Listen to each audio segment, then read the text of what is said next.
오늘은 주의 자녀로 산다는 것은 이라는 제목으로 설교 전하도록 하겠습니다. 요즘에는 시험을 주기적으로 보는 시험이 뭐가 있는지 지금 저는 학생이 아니라서 잘은 모르겠습니다. 근데 제가 학생 때까지만 해도 학업 성취도 평가라는 시험이 있었습니다. 2016년도까지 진행된 시험인데 전국에 있는 모든 초, 중, 고등학교가 일괄적으로 시험을 보는 그러한 시험 날이었습니다. 그런데 이 시험을 보고 나서 결과가 나오면은 이제 각 지역별로 각 학교들이 어떤 학교들이 공부를 잘하는지 이런 통계가 예전에는 나왔었습니다. 이 통계가 나올 때 항상 순위권 안에 들어가는 지역은 어디일까요? 네, 서울. 서울 중에 강남, 송파, 잠실 항상 탑3 안에 들어갔던 학교들이 있는 곳이고, 경기도권에서는 분당, 성남, 판교 지역이 공부 잘하는 지역. 그래서 당시에는 이 지역에 가야지 좋은 대학교에 가고 원하는 대학교에 들어갈 수 있다라는 이야기들이 있을 정도로 그런 학업에 대한 열기가 지금도 굉장히 세긴 하지만 그 당시에도 이미 학업에 대한 열기가 굉장히 심각했습니다. 이 학업 성취도 평가가 폐지되긴 했지만 지금까지도 이 공부 잘하는 지역에 대한 이미지는 없어지지 않고 있습니다. 우리 강남권에 사는 친구들의 한 달, 한 달 아니죠. 한 달 아니고 한 과목을 배우는데 학원에 얼마를 낼까요? 강남권에 있는 학원에 한 과목, 예를 들어서 영어가 내가 부족하다. 그럼 이 영어를 배우기 위해서 한 달 지출 금액이 얼마일까요? 20만 원이요? 네, 한 과목당 300만 원입니다. 그래서 만약에 내가 국영수 세 과목을 하고 싶다. 그러면 한 달에 얼마죠? 900만 원 지출을 하게 됩니다. 학원은 사실 피크가 언제일까요? 언제 학원을 가야 선생님들도 좋아하고 부모님들도 좋아할까요? 시험 기간 맞습니다. 특히 주일, 이 주일날 학원에 가는 것은 굉장히 중요합니다. 학원에서 하루 통째로 이용할 수 있는 제일 소중한 날이기 때문에 학원 선생님들은 꼭 이 일요일날 교회를 나오는 것을 강요를 합니다. 부모님들도 사실 주일날에 교회 가지 말고 학원에 가라고 하시는 부모님들이 더 많을 수도 있습니다. 이 강남권 친구들 혹은 분당이나 성남에 있는 이 친구들이 교회 이 예배를 오기 위해서 어떤 불이익들을 받을까요? 실제로 지금 강남권에 있는 학생이 겪었던 일입니다. 어떤 불이익들이 있을까요? 그 친구가 학원을 빼고 이 예배를 나온다면. 네, 일단은 학원에서 학생들이 주도적으로 왕따를 시키지 않아요. 선생님들이 바로 왕따를 시킵니다. 너는 교회 가야 되잖아. 너는 그러면은 내 제자로서 받아들일 수가 없겠다. 나는 서울에 있는 땡땡 대학교에 못 가는 너는 내가 받아줄 수가 없다. 그때부터 학교 선생님들도 그렇고 학원 선생님들이 그 아이를 무시하기 시작합니다. 그 다음에 그 분위기 속에서 친구들은 어떻게 될까요? 내가 믿었던 친구들, 나와 같이 학원에 다니던 친구들은 그 순간부터 외면하기 시작합니다. 그 친구의 편을 드는 순간 뭔가 불이익이 나한테까지도 올 수 있는 상황이 되기 때문에 그 친구를 아무리 아끼고 좋아한다고 해도 그 친구의 편을 들어줄 수가 없게 됩니다. 그러면 내 마지막 선이 되어줘야 하는 가족들은 내가 이 교회 간다는 선택을 했을 때 어떤 반응을 보일까요? 그렇지, 너 학원보다는 교회가 더 중요하지, 너의 선택을 존중해 라고 하는 부모님들은 거의 없습니다. 잘 들어봐. 내가 너를 위해서 학원에 몇 천만 원을 쓰는데 너 이 학원 안 가서 성적 떨어지잖아? 그럼 넌 내 자식도 아니야. 가정에서도 왕따가 됩니다. 그 부모님들은 공부하지 않으려고 하는 자녀를 더 이상 책임지려고 하지 않습니다. 그래, 네 멋대로 살아라. 네 맘대로 살아라. 그 순간부터 그 학생의 삶은 정말 지옥 같은 삶이 날마다 반복됩니다. 강남권만 이렇진 않은 것 같아요. 요즘에 학업 정말 중요합니다. 공부를 정말 열심히 하라고 계속해서 학교에서도 학원에서도 집에서도 압박이 들어옵니다. 자, 그러면 우리 친구들한테 물어볼게요. 지금 시험 기간이에요. 시험 기간인데 오늘 이 예배 끝나고 있다 오후나 아니면은 오늘 안에 학원을 저는 가야 됩니다. 한번 손 들어볼까요? 네, 학원 가는 친구들이 꽤 있어요. 그래도 인천은 조금 평화로운 지역이라서 학원을 그렇게 강압적으로 막 오라고 하지 않지만 그래도 있어요. 주일날 이렇게 오라는 학원들이. 만약에 여러분들이 성적이 정말 잘 나와요. 이대로만 하면은 내가 원하는 대학교에 갈 수 있어요. 정말 내가 원하는 과에 들어갈 수 있습니다. 그런데 오늘 이 시험, 내일부터 시작되는 그 시험이 여러분 인생에서 진짜 중요한 거예요. 이 시험만 잘 보면은 이 한 번만 넘기면 나 진짜 내가 원하는 대학교에 들어갈 수 있겠구나. 그렇다면은 여러분 오늘 이 예배를 포기하고 공부하러 가시겠습니까? 아니면 예배를 먼저 드리시겠습니까? 어떤 선택을 하시겠습니까? 솔직히 쉽지 않아요. 다 짜고 친다니까요. 선생님들도 학교 친구들도 학원 사람들도 가족들도 다 짜고 치는 판이에요. 너 교회 가면 안 돼. 교회 가면 너 성적 떨어질 거잖아. 공부 안 하잖아. 이러한 불리한 선택들을 하는 순간 우리는 그 삶이 너무나 어려워집니다. 너무 외로운 시간들을 보내게 될 거예요. 너무 힘든 시간을 보내게 될 겁니다. 오늘 이런 선택을 한 3명의 사람이 나옵니다. 오늘 본문에 등장하는 인물들 3명 누가 있죠? 네네. 사드락, 메삭, 아벳느고. 네, 이 3명의 사람이 등장을 합니다. 이 사람들은 이스라엘 사람이에요. 당시 이스라엘은 포로로 잡혀간 사람들입니다. 어떤 한 나라의 지배를 받아요. 바벨론이라는 강대국의 지배를 받는 사람들입니다. 당시 그들을 다스리는 왕 느부갓네살이 있었고 그 밑에서 포로로서 살아가는 이들의 삶이 이 세 사람 삶의 삶이었습니다. 그런데 이들이 생각보다 그곳에서 승진을 합니다. 생각보다 괜찮아요. 괜찮은 삶을 살아요. 왕이 인정을 해줍니다. 능력을 인정해줘서 그래 너 그러면은 바빌론의 한 지역을 다스리는 것도 괜찮을 것 같아. 그래서 그 세 사람에게 비록 포로 신분이지만 좋은 자리를 내어줍니다. 이 세 사람은 그것만 해도 이미 감사해야 됐어요. 여기서 끝났어야 됐어요. 왕의 심기를 건드리는 게 좋을까요? 안 좋을까요? 굳이 건드릴 필요가 없었습니다. 이미 한 자리를 차지하고 있기 때문에 굳이 그 다른 나라 왕, 나의 그 편의를 봐주는 그 왕의 심기를 건드릴 필요가 없었습니다. 그런데 이들이 왕의 심기를 건드리는 사건이 오늘 본문에 등장을 합니다. 어떤 일이 있었는지 함께 살펴보겠습니다. 당시 바벨론 왕은 자신을 신격화하고 싶었어요. 사람은 누구나 다 그렇습니다. 우리 친구들 중에서도 분명히 나중에 유튜버, 좀 유명한 유튜버 혹은 연예인이 되고 싶은 친구들도 있을 거예요. 사람들은 누구나 그런 욕망이 있습니다. 내가 저 사람보다 낫지. 내가 더 남들보다 유명한 사람이 돼야지. 그런 심리가 있습니다. 이 왕도 그러한 심리가 있었습니다. 그래서 본인을 본따 만든 금으로 만든 신상을 세워뒀습니다. 이 금으로 만든 신상 앞에 지나가는 사람마다 절을 해야 됐어요. 그런데 우리 기독교 하나님을 믿는 사람들이 하면 안 되는 게 뭐가 있죠? 우상 숭배. 그렇죠. 우리는 하나님을 믿는 사람으로서 우상을 숭배하면 안 됩니다. 그런데 이 금신상을 숭배하라는 그 왕의 명령 때문에 그 금상을 숭배해야만 했어요.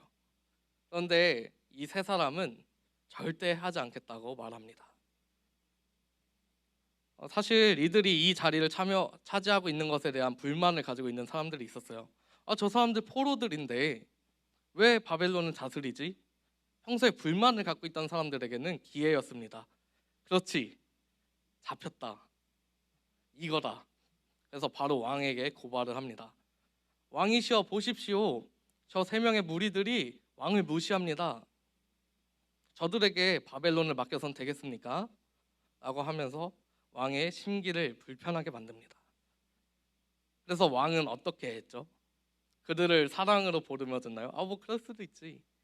아니요, 그렇지 않았습니다. 왕은 분노했어요. 굉장히 화를 내면서 그들을 벌하기 시작합니다. 그들에게 이런 일이 일어납니다. 19절의 말씀에 이렇게 기록되어 있습니다. 느부갓네살이 불이 가득하여 사드락과 메삭과 아벳느고를 향하여 얼굴빛을 바꾸고 명령하여 이르되 그 풀무불을 뜨겁게 하기를 평소보다 7배나 뜨겁게 하라 하고. 풀무불이 뭘까 생각을 많이 해봤습니다. 근데 이 풀무불에 대해서 사실 이대로만 해석하면은 그냥 건초더미를 태우는 그러한 불 정도로 해석이 될 수 있는데, 원어를 살펴보니까 이것은 어떠한 철이나 금을 녹이는 용광로로 해석이 돼야 맞다고 하더라고요.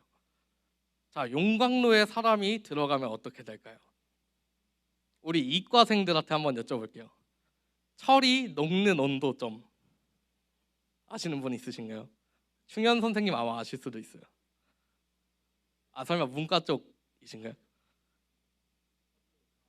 1000도 이상. 네, 그러면은 용광로 안에 사람이 들어가요. 어떻게 될까요? 녹아내립니다. 실제로 현대 제철소에서 사람이 용광로에 빠지는 사건이 있었습니다. 그런데 그 사람이 들어가는 순간 몸이 녹아버려서 없어졌어요.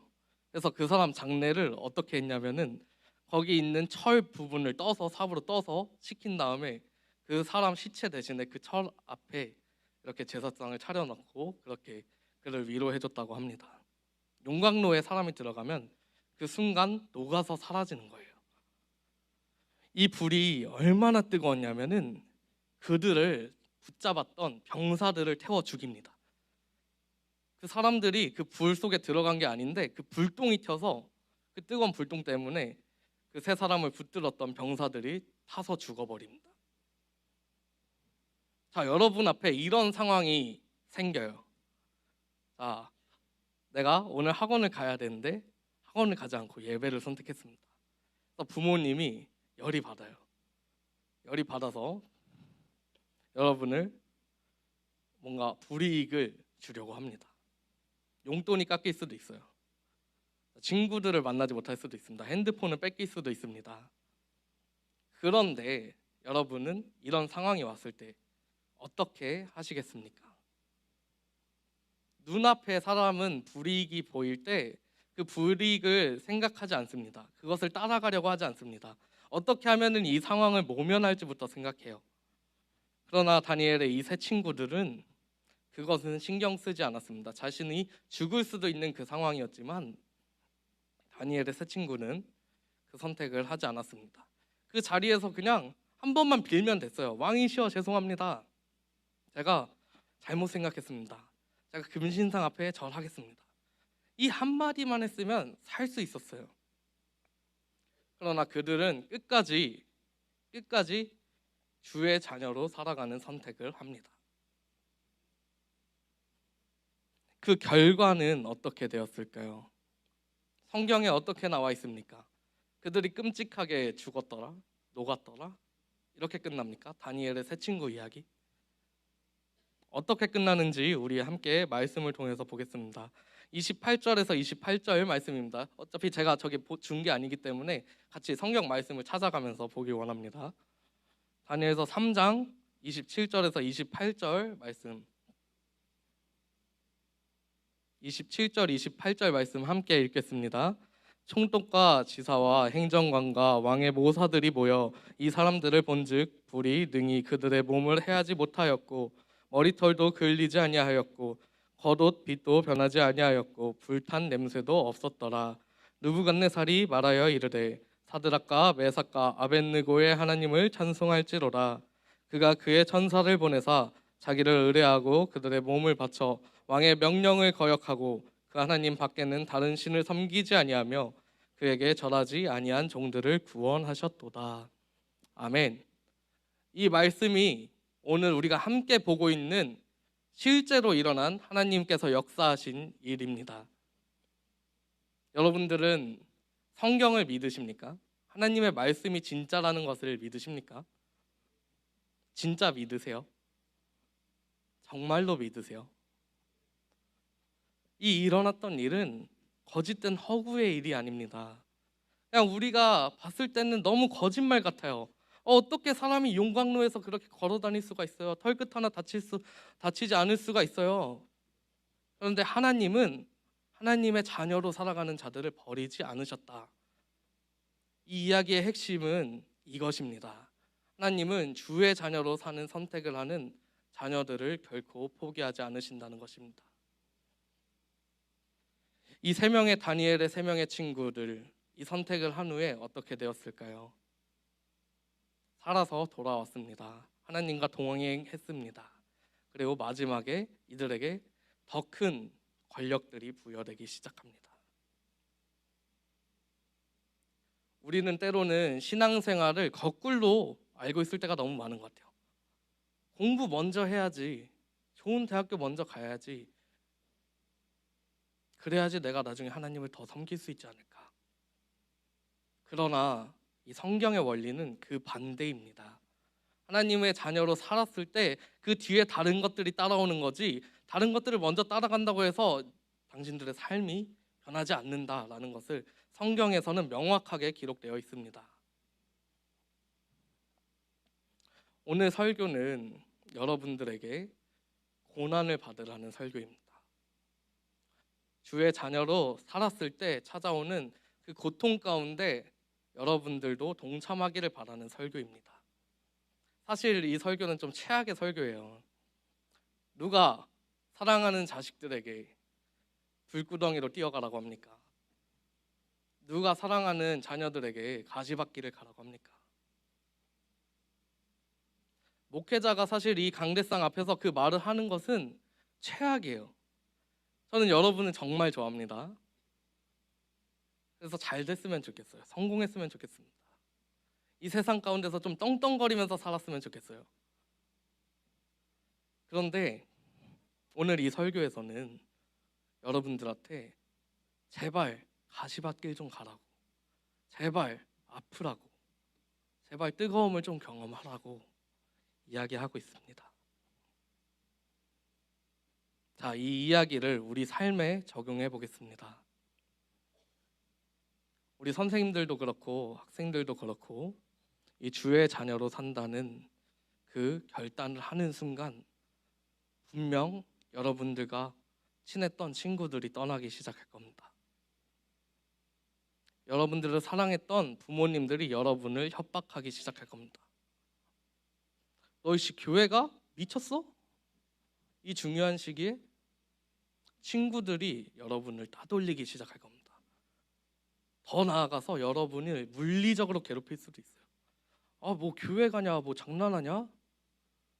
이 주일 중요한 시간에, 이 일요일에. 근데 생각해 봅시다. 이 시간에 일어나서 공부하는 친구들 있어요, 혹시? 내가 만약에 교회를 안 다녔으면 이 시간에 일어나서 공부했을 것이다. 없어요. 이 시간에 예배 안 드리는 친구들은 다 집에서 잠자기 바쁩니다. 그들이 말로는 공부하는 것처럼 보일지 몰라도 결국에는 그들은 공부하지 않습니다. 그냥 똑같이 시간을 사용하고 있어요. 누구는 잠으로 소비를 합니다. 그리고 여러분은 예배로 이 시간을 사용하고 있습니다.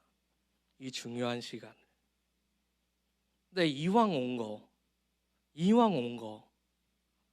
그냥 멍하니 앉아있다 가면 시간 너무 아깝지 않습니까? 이왕 교회 나온 거, 이왕 주의 자녀로 살겠다고 결심한 거, 이왕 말한 거 이미 여러분들이 손해보기 시작했다면 끝까지 손해봐야 되지 않겠습니까? 그 일이 쉽지 않을 것입니다. 앞으로 여러분들은 더 힘들어질 것입니다. 예수님 이름 때문에 채찍질 당하는 일도 있을 겁니다. 모욕 당하는 일도 있을 겁니다. 평생 외롭게 혼자 살아갈 겁니다. 아무도 여러분 편을 들어주지 않을 것입니다. 그럼에도 우리가 주의 자녀로 살아가야 된다는 것. 그것은 오늘 이 말씀 가운데 나와 있는 명확한 하나님 나라의 원리입니다. 우리 그리스도인들은 남들과 다른 길을 선택하게 되어 있습니다. 자, 오늘 이 시간 이후로 여러분들에게는 선택권이 주어집니다. 주님의 자녀로 살아가시겠습니까? 혹은 세상 속에서 남들과 똑같이 살아가시겠습니까? 그 결과는 어쩌면은 세상 속에 살아가는 친구들이 더 성공할 수도 있어요. 더 좋은 대학교 갈 수도 있습니다. 더 잘 먹고 잘 살 수도 있습니다. 그러나 그 모든 것은 결국엔 영원하지 않습니다. 우리는 어떤 것을 바라보고 있습니까? 영원한 것, 하나님의 나라, 그것 하나만을 바라보고 있습니다. 이 다니엘의 세 친구는 그 용광로에 들어갔을 때 주의 자녀로 산다는 그 선택을 하고 용광로에 들어갔을 때 하나님과 동행하는 삶을 살기 시작합니다. 더 나아가서 어떤 일이 일어나죠? 그 용광로에 들어가 있는 그들의 모습을 보고 느부갓네살 왕이 하나님을 인정합니다. 아, 그렇구나. 하나님을 믿는 저들을 결국엔 다치지 않게 하시는구나. 하나님 계시는 분이 맞구나.